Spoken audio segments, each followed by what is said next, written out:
제 성격에 대해서 하나 말씀드리면 낯가림이 심한 편입니다. 이티제들이 좀 전반적으로 다 그러더라고요. 전면에 나서기보다는 보이지 않는 곳에서 꼼꼼하게 일을 그냥 꾸준하게 노력해서 처리하는 성향을 가지고 있는 것 같은데, 저도 그랬고, 그런 성향 때문에 목표를 잡고 그 목표를 달성하는 데 있어서는 되게 좋은 성향인 것 같아요. 반대로 그런 거 있잖아요. 뭐 무대에 나간다든지 많은 사람들이 이렇게 있는 데서 나를 뭔가 PR을 하는 뭔가를 한다든지. 그래서 사실 제가 예전에 방송을 한다고 했을 때 제 주변의 사람들이 진짜 신기했어요. 네가? 네가 방송을 한다고? 네가 유튜브를 해?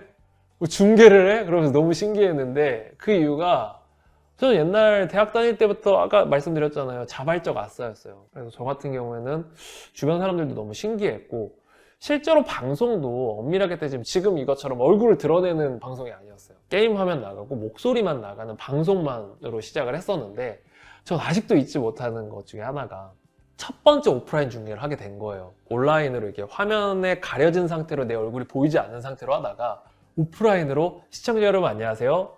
오늘 진행을 맡은 주팬더입니다. 이런 이제 중계를 하게 된 거죠. 근데 너무 긴장이 되는 거예요. 미치겠는 거야. 내 화면이 얼굴에 나가는 게. 이렇게 지금은 카메라 보는 게 아무렇지 않아요. 그냥 익숙해졌는데, 그때는 너무 부끄럽다 보니까 끝날 때 오늘 시청해주셔서 감사하고요. 지금까지 진행의 주편되었고 시청해주셔서 감사합니다. 안녕히 계세요. 이렇게 마무리, 이게 붙어있잖아요 지금은. 근데 그때 너무 긴장이 되니까 어떻게 했냐면 지금까지 시청해주셔서 감사합니다. 안녕하세요 하고 마무리를 한 거예요. 와, 그리고 나서 끝나는데 이제 거기에 스태프분들이 있을 거 아니에요. 일단 엔딩해서 아우트로 나갔어. 얼굴 혼자 시뻘개져가지고 막 부끄러워서 막 그때 어쩔 줄 모르고, 그리고 나서 일주일 동안 잠 못 잤잖아요. 와, 진짜 너무 힘들었는데, 그만큼 낯가림이 좀 심한 편이고, 지금 그나마 이런 것들을 할 수 있는 게 된 게 익숙해진 것 같아요. 반복하고 이렇게 하다 보니까 좀 익숙해진 거고, 지금 이제 앞에 촬영하는 촬영 감독님이 앞에 계시지만, 지난번에 한번 이제 사진 촬영으로 해서 컨셉으로 이렇게 잠깐 찍는 게 있었어요. 저희 사진 촬영 감독님이 또 이제 사진 한번 찍어보자, 컨셉 사진 찍어보자 그랬는데, 그런 거 있죠. 판 깔아주면 못하는 애들. 그게 저예요. 딱 그걸 좋아하는 사람들은 카메라를 들이대면 오히려 눈빛이 달라져요. 장난 아니야. 평소 때 되게 막 이렇게 흐무정흐무정 하고 다니는데 카메라가 딱 잡히면 그때부터 각이 잡혀. 그런 사람이 있어요. 근데 저 같은 경우는 카메라가 앞에 딱 있다, 표정부터가 이상해져. 그 경직되는 거 있죠. 네, 그런 식으로 낯가림이 굉장히 좀 심한 편입니다. 그리고 참고 참았다가 터트린 편이다. 이게 이티제 분들의 성향이라고 하는데, 저는 사실은 참는 편은 아니에요. 옛날엔 그랬던 것 같아요. 어렸을 때는. 근데 지금은 참는 편은 아닌데, 정확히는 귀찮은 걸 진짜 싫어하거든요. 그래서 사소한 일은 그냥 넘어가요. 그냥 뭐 그럴 수도 있지. 근데 예를 들어 아까 제가 못 참는 거 있었잖아요. 실수. 그러니까 그리고 배려 없는 거. 이런 것들이 계속해서 반복이 되는 거예요. 반복이 돼서 그 사람이 내가 허용할 수 있는 역치값을 딱 넘어갔다. 그러면은 터트리는 게 막 화를 내고 그러지도 않아요. 손절. 그때부터는 저한테는 이제 바운더리 안 밖의 문제가 아니에요. 그냥 아예 사람이 아니에요. 아예 안 봐요. 그 정도로 약간 좀 극단적으로 좀 안 보는 편이고, 한번 손절을 하면 영원히 안 보는 것 같아요. 길다면 길고 짧다면 짧은 40년을 살면서 회복된 케이스는 없었습니다. 그리고 방송하면서 알게 된 건데, 감성적인 공감 능력이 부족하고 문제 해결 능력이 좀 좋다. 이거를 언제 알았냐면, 제가 예전에 한참 동안 방송을 할 때 라디오 사연 컨텐츠를 한번 해본 적이 있었어요.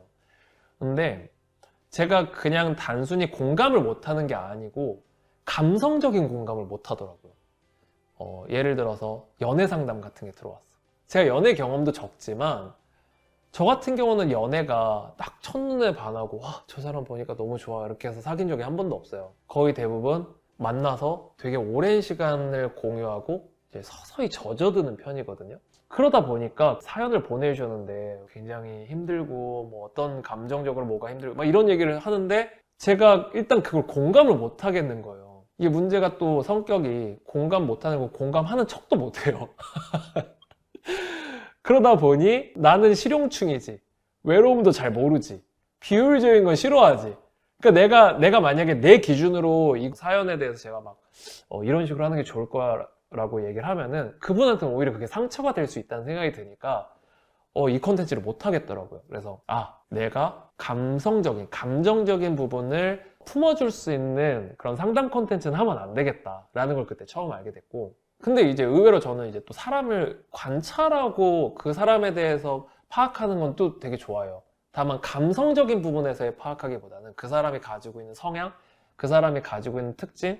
그래서 저희 이제 회사 직원분들하고 면접을 볼 때도 이분이 어떤 걸 좋아하는지, 이분이 어떤 걸 지향하는지, 뭘 바라는지 이런 걸 되게 많이 물어보는데, 그 이유가 저는 그거가 맛 닿았을 때 가장 좋은 퍼포먼스를 낼 수 있고 불행하지 않을 수 있다고 생각을 하거든요. 왜냐면 저는 제가 하기 싫은 일을 하면서 사는 걸 되게 싫어하기 때문에, 다른 분들은 어떨지 모르겠는데 거의 모든 사람들이 그러지 않을까라고 생각을 해서 감성적인 부분이 아니라 그 사람에 대해서 파악을 하고 그거에 대해서 오히려 맞춰주고 그 사람이 가지고 있는 성향에 대해서 좀 노력해 주려고 하는 성향입니다. 근데 물론 이것도 좀 전제가 있어요.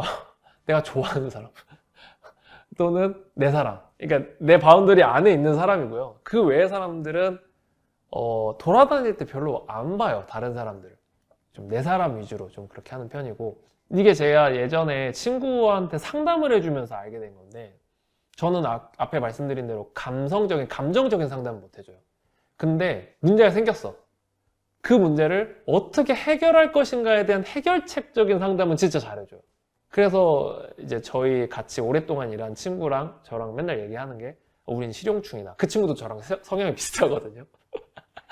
그래서 요약하자면 속상해하는 감정에 대해서 공감하고 그 다음에 그걸 달래주는 거, 이런 거 못해요. 근데 그 속상해하는 문제를 어떻게 해결할 것인가에 대한 부분은 굉장히 도움을 잘 주는 편이다. 마지막으로 이제 인간관계인데, 앞에 얘기했던 내용이긴 해요. 저는 이제 기본적인 매너나 배려심 없는 사람들 진짜 싫어하고 제가 가차없이 손절을 하는 편이고, 또 반대로 제가 진짜 좋아하는 사람들한테는 한없이 퍼줍니다. 정말 좁고 정말 깊게 만나요, 사람을. 대신에 이렇게 만나기 때문에 한 번 되게 좋아하면은 그 사람이 어떤 실수를 해도 웬만해서는 잘 안 흔들려요. 그래서 바운더리 안에 있는 사람과 밖에 있는 사람이 굉장히 좀 극과 극이다. 안에 있는 사람들한테는 계산기를 두들기지 않는다. 밖에 있는 사람들한테는 싫다가 아니에요. 그냥 관심이 없는 거죠. 이런 게 이제 대표적으로 제가 어렸을 때 기억나는 게, 초등학교 5학년 때 제가 전학을 갔어요.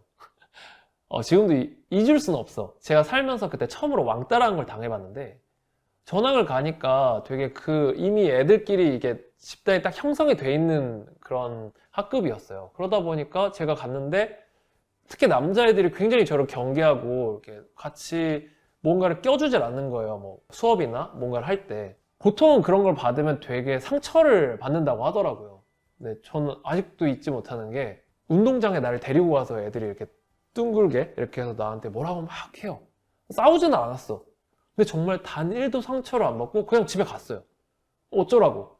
그러고 나서 5학년 때 그 6학년 올라가기 전까지 그냥 얘기 안 하고 지냈어요. 그러니까 그게 전혀 상처가 안 된 게, 나도 걔네들이 마음에 안 든 거야. 그래서 혼자 있는 게 전혀 뭐 불편하지도 않고, 그냥 제가 오히려 좀 싫어하면은 내가 자발적인 왕따, 반대로 보면 내가 얘네들을 왕따 시키는 거지. 네, 그런 식으로 지낸 경우가 많았고, 대학교 때도 저는 되게 소수로 만났거든요. 좋아하는 사람들 한 3명하고만 딱 지내고, 그 외에는 뭐 그냥 인사는 다 하죠. 인사는 다 하는데 같은 학번이어도 뭐 특별히 관계를 맺거나 그런 게 거의 없이 그냥 같은 학번이구나, 네, 그 정도로만 지낸 편이었습니다. 마지막으로 이제 이 인간관계에 있어서 지금의 직장에서도 연결이 되는데, 저희 회사 직원들, 제가 앞에 우리 직원이 있어서 하는 얘기가 아니라 제가 밖에 나가서 자랑하는 게 몇 가지가 있어요. 근데 그 중에 하나가 우리 직원들 진짜 일 잘한다, 이거 얘기하고요. 두 번째, 진짜 착하다. 제가 이 두 가지를 얘기를 하거든요. 왜 얘기를 하냐면, 되게 저는 배려하고 서로 간에 그냥 정치질 이런 거 진짜 싫어하거든요. 근데 우리 회사에 계시는 분들은 다 남 해코지하고자 하는 정말 티끌만큼의 생각도 없는 게 보여요. 그러니까 그런 거에 관심이 없어. 내 일 하기 바빠. 집에 가야 돼. 전 그렇게 너무 좋고 그렇게 되게 좋아하는 분들인데, 그럼에도 불구하고 제가 아직까지 전체 회식을 한 번도 안 해봤어요. 저희 이제 직원분들이 한번 그때 코로나 때 밖에 나가서 회식을 할 수 없으니까 회의실에 모여서 간단한 회식을 한 적이 있었는데, 그때도 저는 참여를 안 했었던 이유가 직원분들이 나를 불편해 할 거다 라는 이유도 있었지만 나도 불편해. 저도 불편해서, 사실 뭐 직원분들이 저를 훨씬 불편해 하겠죠. 근데 저 역시 너무 인간적으로 좋아하지만 개인적인 친분이 있는 건 아니잖아요. 그러다 보니까 저도 좀 제 성격이에요. 이티제들의 성향이고 아직까지는 우리가 되게 친하지 않을 뿐이다. 근데 이런 성향이 회사 생활을 해보니까 그렇게 좋은 건 아닌 것 같아서 하나씩 좀 바꿔보려고 노력을 하고 있습니다.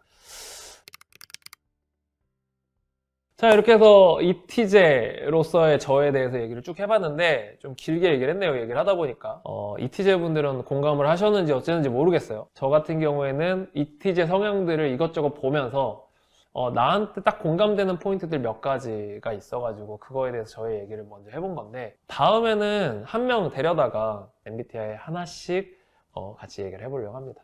오늘은 여기까지 하고 다음 컨텐츠에서 다시 올게요. 안녕히 계세요.